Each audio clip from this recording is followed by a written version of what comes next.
아멘. 예, 오늘 이 말씀을 중심으로 거룩을 지키는 것이 능력이다. 거룩을 지키는 것이 능력이다라는 제목으로 주정한 목사님 하나님 말씀을 증거하시겠습니다.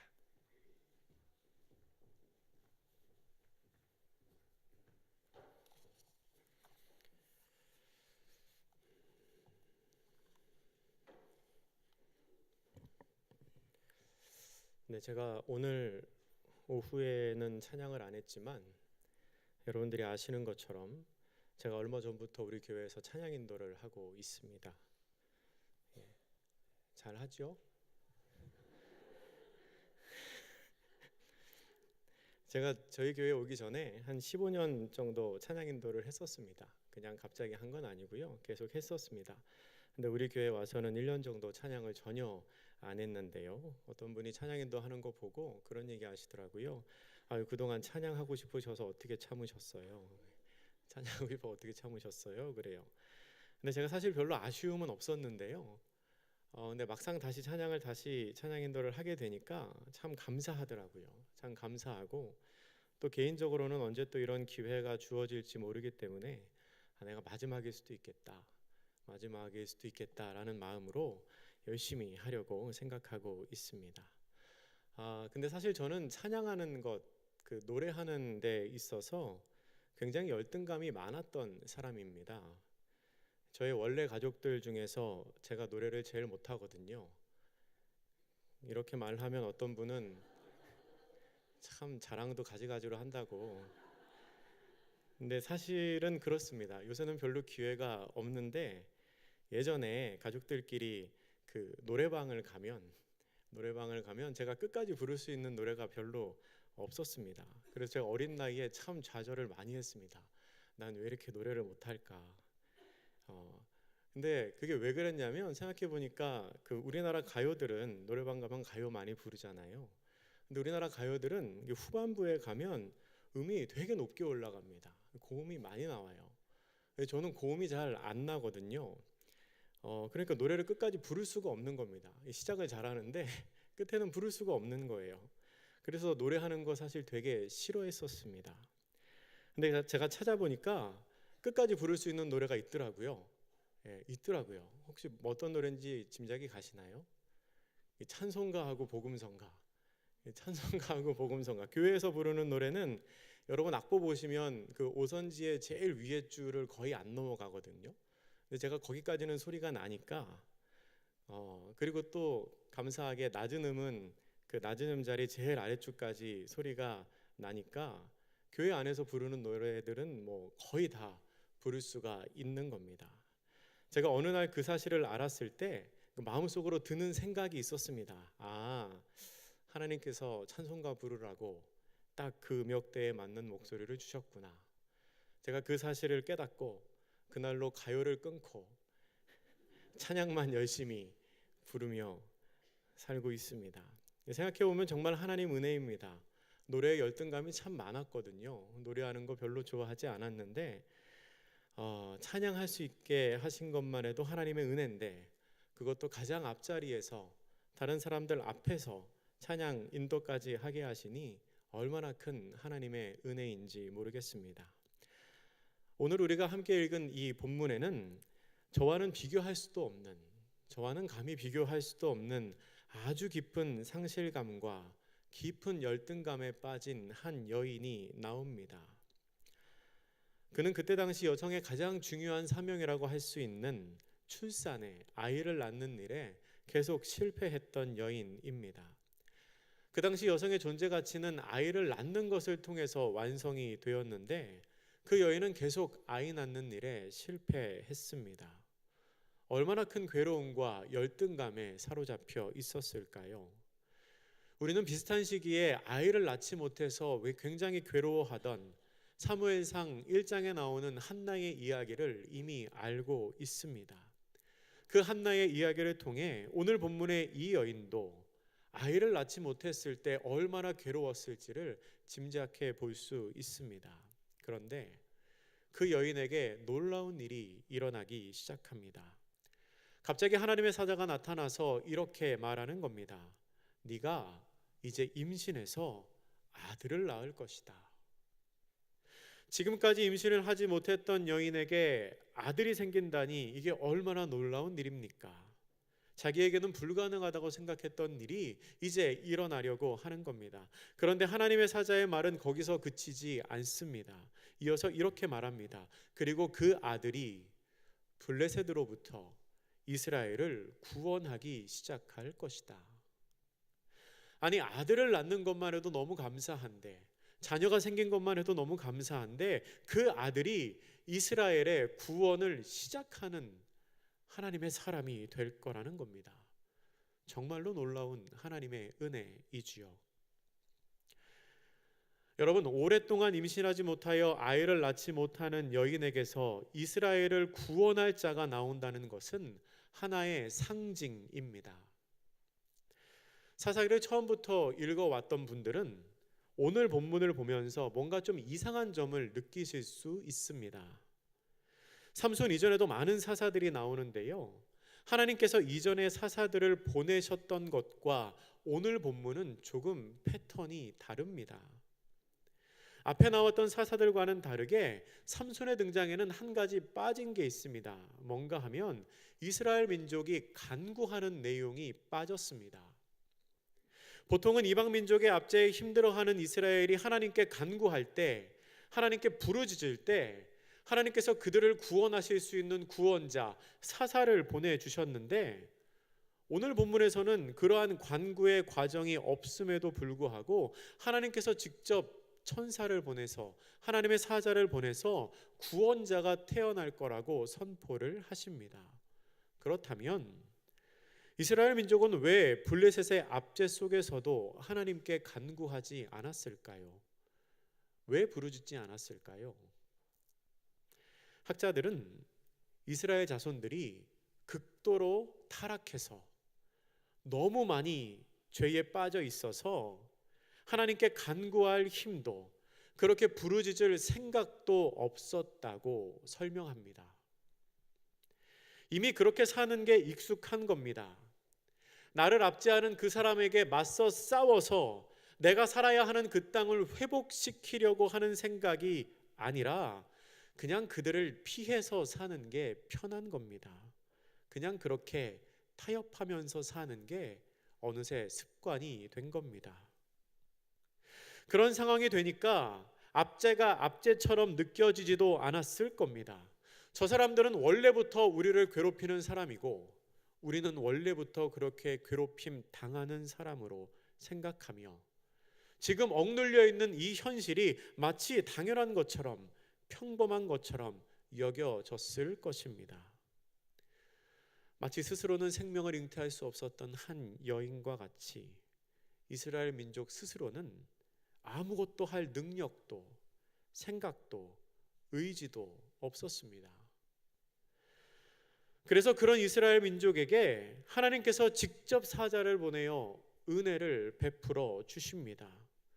무엇을 간구해야 할지조차 모르는 사람들에게, 이제는 악에 짓눌려 사는 것이 익숙하고 그냥 이렇게 살다가 죽는 것이 당연한 것으로 생각하고 있는 사람들에게 하나님께서는 그들을 회복시키기 위해서 직접 관여하시며 직접 구원자가 나타날 거라고 선언을 하고 계신 겁니다. 어느 날 여호와의 사자가 마노아의 아내에게 나타나서 이렇게 말합니다. 오늘 본문의 3절과 5절의 하반절을 제가 한번 읽어보겠습니다. 여호와의 사자가 그 여인에게 나타나서 그에게 이르시되, 보라, 내가 본래 임신하지 못함으로 출산하지 못하였으나 이제 임신하여 아들을 낳으리니 그가 블레셋 사람의 손에서 이스라엘을 구원하기 시작하리라 하시니. 아멘. 하나님께서 은혜로 주신 그 아들이 이제 이스라엘을 블레셋의 손에서 구원하기 시작할 거라는 겁니다. 그런데 그 일이 이루어지기 위해서는 꼭 필요한 조건이 있습니다. 오늘 본문 4절과 5절의 상반절에 나오는 내용입니다. 우리 같이 한번 읽겠습니다. 시작. 그러므로 너는 삼가 포도주와 독주를 마시지 말며 어떤 부정한 것도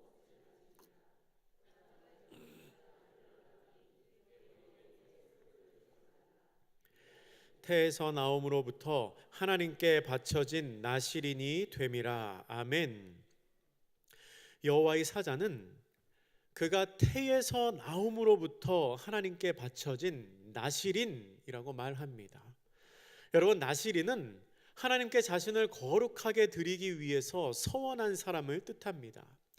나실인에 관한 법은 민수기 6장에 자세히 나와 있습니다.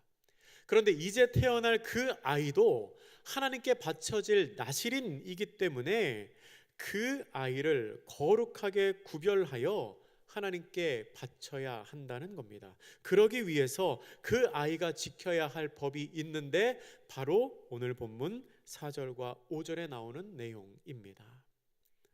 여러분, 이 나실인의 법은 한마디로 말하면 거룩하라라는 명령입니다. 거룩하라. 하나님께서는 하나님의 도구가 되어 일하는 그 사람이 거룩하기를 원하십니다.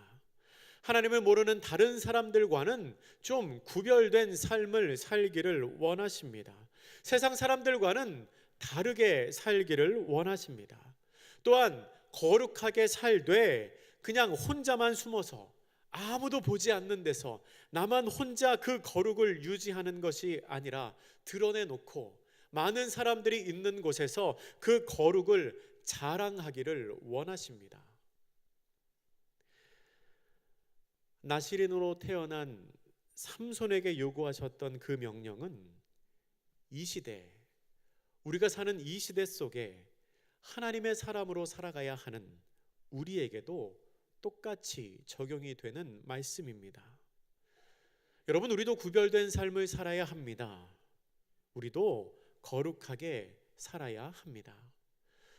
예수님께서는 산상수훈의 말씀을 통하여 이미 하나님의 자녀된 우리가 이 세상에서 어떻게 살아야 하는지를 이렇게 말씀하셨습니다. 신약성경 마태복음 5장 13절에서 16절 말씀입니다. 우리 한번 같이 찾아보도록 하겠습니다. 마태복음 5장 13절에서 16절 말씀.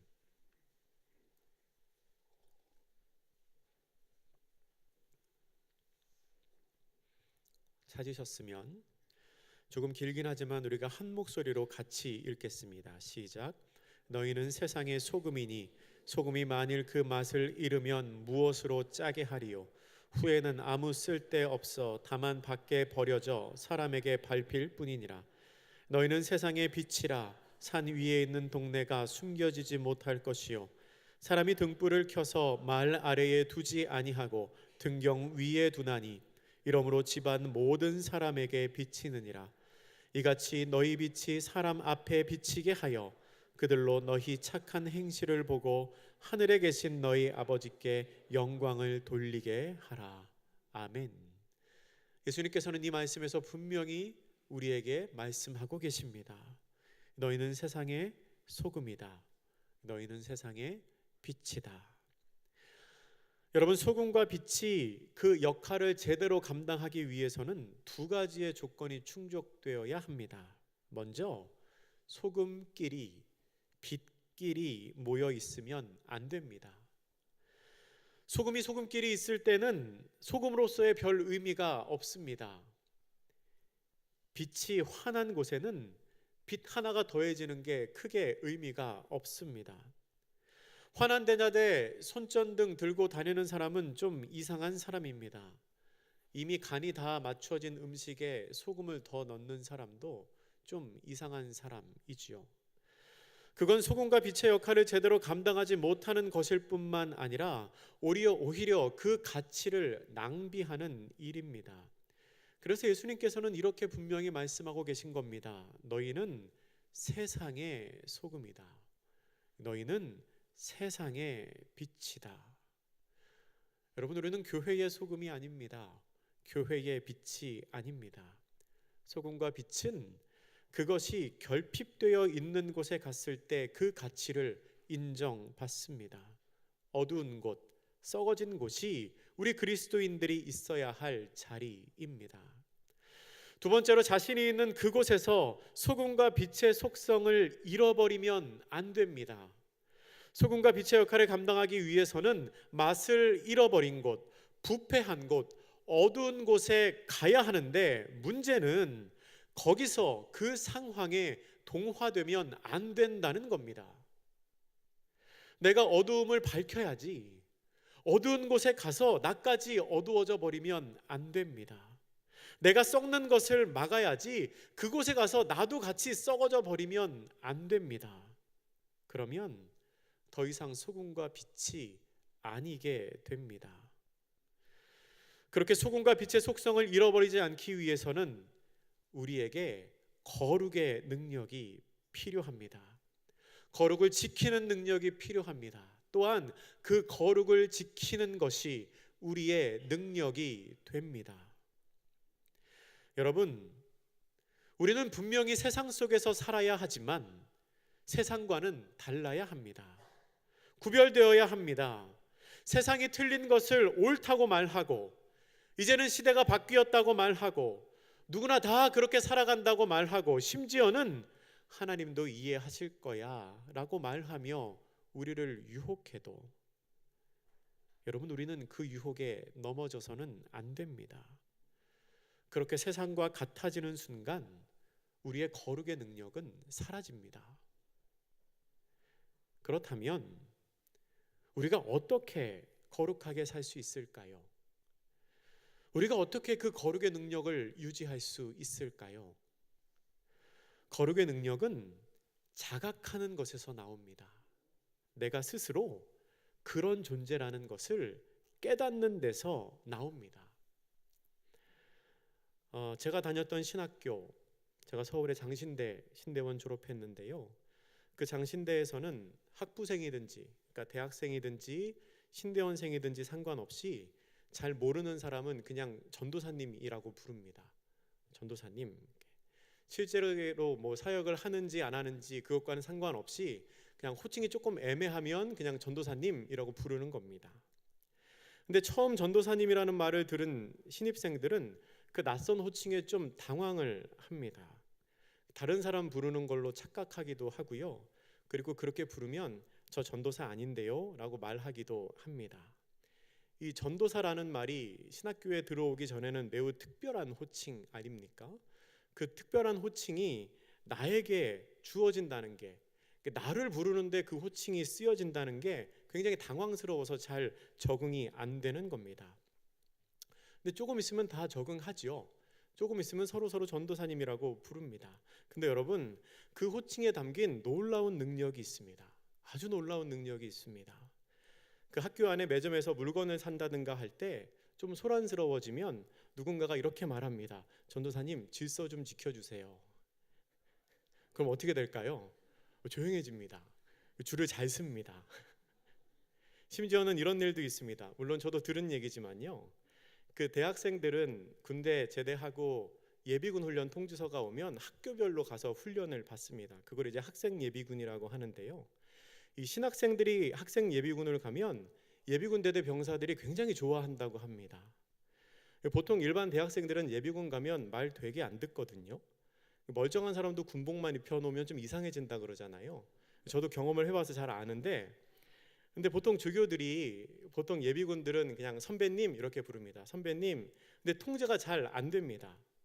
그런데 장신대 학생들이 그 학생 예비군을 받으러 가면 조교들이 이렇게 말한다고 합니다. 전도사님들 줄 좀 맞춰주시지 말입니다. 이렇게. 전도사님들 복장 좀 단정히 해주시지 말입니다. 그러면 말을 잘 듣는답니다. 이게 전도사라는 호칭에 담긴 굉장히 놀라운 비밀, 마법 같은 능력이지요. 근데 여러분, 왜 그렇게 할까요? 왜 그렇게 할까요? 그 이름이 불려져서 내 귀에 들렸을 때 내가 그런 존재라는 것을 깨닫는 겁니다. 아, 그렇지. 내가 전도사지. 내가 그렇다는 것을 깨달으면 그렇게 살아야 한다는 의지가 내 마음속에 생기는 겁니다. 혹시 여러분은 그런 경험 없으십니까? 예를 들어서 여러분이 혹시 그러시진 않겠지만 급한 일이 있어서 무단횡단 하려고 하는데 갑자기 내가 가르치는 교회 학교 아이가 짠 하고 나타나더니 선생님 안녕하세요 라고 인사를 한다면 여러분 어떻게 하시겠습니까? 안녕? 선생님은 무단횡단 하는 중이야 이렇게 얘기하고 건너가시겠습니까? 만약에 여러분이 쓰레기를 무단 투기하려고 하는데 어떤 분이 뒤에서 갑자기 권사님 뭐 하세요? 그러면 예 집사님 저는 쓰레기를 무단 투기하고 있어요. 그렇게 하시겠습니까? 안 하죠. 못 합니다. 마음속으로는 이미 했는데 근데 행동으로는 왜 못 할까요? 그 순간 깨닫는 겁니다. 내가 어떤 존재인지를 깨닫는 겁니다. 내가 교회 학교 교사지, 내가 교회 권사지, 집사지, 장로지. 그러면 마음이, 행동이 달라지는 겁니다. 여러분, 거룩의 능력은 자각하는 것에서 나옵니다. 내가 그렇다는 것을 깨닫는 것에서 나옵니다. 그러면 우리는 누구입니까? 여러분과 저는 누구입니까?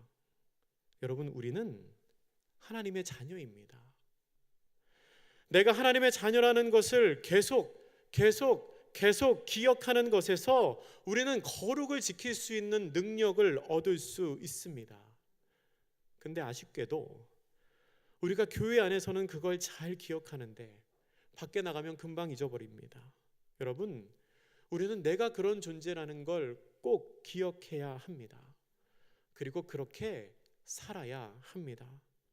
하나님께서는 우리를 향하여 빛이 되어라, 소금이 되어라 라고 말씀하시지 않았습니다. 뭐라고 말씀하시나요? 너희는 세상의 빛이다, 너희는 세상의 소금이다 라고 말씀하십니다. 이미 빛이고 이미 소금이라는 겁니다. 이것도 하나님의 은혜입니다. 생명력 없는 이스라엘에게 하나님께서 주권적인 은혜를 주신 것처럼 하나님께서는 아무것도 아닌 우리를 이미 빛으로, 이미 소금으로 삼아 주셨습니다. 이미 그렇다는 겁니다. 내가 나중에는 빛이 될 거지만 지금은 빛이 아니니까 지금은 막 살고 나중에 빛이 되면 빛답게 살아야 되겠다. 그게 아니라는 겁니다. 여러분은 지금 빛이고 지금 소금입니다. 그걸 알고 그렇게 살라고 말씀하십니다. 노력해서 되어야 하는 것이 아닙니다. 이미 빛이니까, 이미 소금이니까, 이미 하나님의 사람이니까 그 사실을 깨닫고 남들과는 다르게 살라는 것이 우리를 향한 주님의 요청입니다. 한 가지만 더 얘기하고 말씀을 마치겠습니다. 하나님께서는 이제 태어날 삼손에게 거룩할 것을 요청하셨습니다. 그러면 그 거룩을 통해서 하나님이 무슨 일을 이루어 가실까요? 다시 오늘 본문 사사기 13장으로 한번 넘어가셔서요, 사사기 13장 5절의 하반절 말씀을 우리 다시 한번 같이 읽어보겠습니다. 사사기 13장 5절, 사사기 13장 5절 전체를 같이 읽겠습니다. 시작. 보라, 내가 임신하여 아들을 낳으리니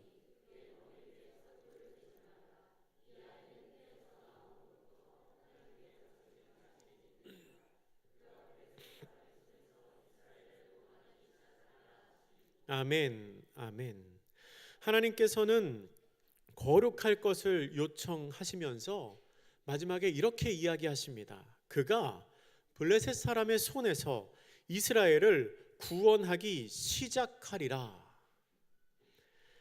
여러분, 여호와의 사자가 그 마노아의 아내에게 한 이 말을 우리는 그냥 보고 넘길 수도 있지만 사실 이 말씀에 삼손의 삶 전체를 관통하는 메시지가 있습니다. 여러분, 삼손의 사명은 구원을 완성하는 게 아니었습니다. 하나님께서 삼손에게 맡기신 일은 이스라엘의 구원 역사를 시작하는 것이었습니다. 하나님은 삼손의 앞으로의 삶의 이야기를 하시면서 그가 이스라엘을 구원할 거라고 말씀하시지 않습니다. 하나님은 단지 삼손을 통하여 구원이 시작될 것을 말씀하십니다. 그리고 실제로 블레셋 사람들에게 저항하는 그 이스라엘의 해방 전쟁은 삼손으로부터 시작돼서 사울을 지나 다윗의 때에 이르러서야 완성이 됩니다. 그러니까 그것은 한순간에 완성되는 일이 아니라 점차적으로 성취되는 일이라는 겁니다. 그러니까 삼손은 하나님께서 계획하신 삼손을 지나 사울을 거쳐 다윗에 이르러서야 완성되는 그 블레셋에 대한 이스라엘의 해방을 시작한 사람이라는 겁니다. 삼손의 역할은 단지 그 일을 시작하는 것뿐이었습니다. 삼손의 삶은 어떻게 보면 실패한 것으로 보일 수도 있습니다.